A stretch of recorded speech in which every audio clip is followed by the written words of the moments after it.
નમસ્કાર દર્શક મિત્રો, હું છું રૂપલ લુણેચિયા. સંપૂર્ણ ન્યૂઝમાં આપનું સ્વાગત છે. શક્તિ ઉપાસનાના પર્વ ચૈત્રી નવરાત્રીનો મંગળવારથી પ્રારંભ થયો છે, ત્યારે કરોડો માય ભક્તોના આસ્થાનું કેન્દ્ર અને શક્તિપીઠ અંબાજી ખાતે આજે વૈદિક મંત્રોચ્ચાર સાથે ઘટ સ્થાપન કરવામાં આવ્યું હતું. શ્રી આરાસુરી અંબાજી માતા દેવસ્થાન ટ્રસ્ટ અંબાજીના વહીવટદાર કૌશિક મોદીના હસ્તે ઘટ સ્થાપન વિધિ સંપન્ન કરી માતાજીની આરતી કરવામાં આવી હતી. નાયબ જિલ્લા ચૂંટણી અધિકારી એચ.કે. ગઢવીએ પણ માતાજીના ઘટ સ્થાપન પ્રસંગનો લાવો લઈ ધન્યતા અનુભવી હતી. ચૈત્ર નવરાત્રીના પાવન પર્વને પગલે અંબાજી ખાતે મોટી સંખ્યામાં માઈ ભક્તો દર્શન માટે ઉમટ્યા હતા. સમગ્ર મંદિર પરિસર જય અંબેના નાદથી ગુંજી ઉઠ્યું હતું. સનાતન હિન્દુ ધર્મમાં ખાસ કરીને આસો નવરાત્રી અને ચૈત્રી નવરાત્રીના શક્તિ ઉપાસનાનું વિશેષ મહત્વ રહેલું છે. ઘટ સ્થાપને માતાજીનું સ્વરૂપ માની ભક્તિભાવપૂર્વક શ્રદ્ધા સાથે તેનું પૂજન અર્ચન કરવામાં આવે છે. અંબાજી શક્તિપીઠ અને માતાજીનું હૃદયસ્થાન હોવાથી ઘટ સ્થાપનનું અનેરું મહત્વ ધરાવે છે. ચૈત્રી નવરાત્રીના પ્રથમ નોરતે ઘટ સ્થાપન અંતર્ગત માતાજીની સમક્ષ જવારા વાવવામાં આવ્યા હતા, જેનું અષ્ટમીએ ઉદ્ઘાટન કરી નવચંડી યજ્ઞમાં હોમવામાં આવશે.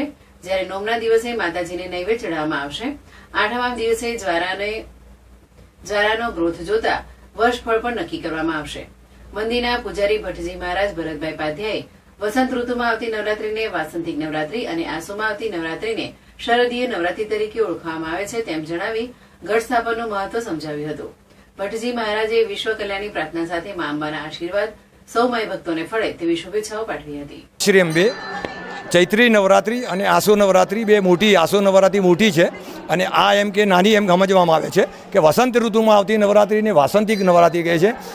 પહેલાં આસો મહિનામાં આવતી નવરાત્રીને શારદીય નવરાત્રી કહે છે કે શરદ ઋતુમાં આવે છે.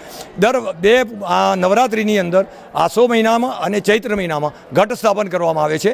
એકમથી આઠમ સુધી માતાજીના ઝવેરાય કરી અને એને પછી જે હવન યજ્ઞ થાય છે અહીંયા એની અંદર પધરાવવામાં આવે છે.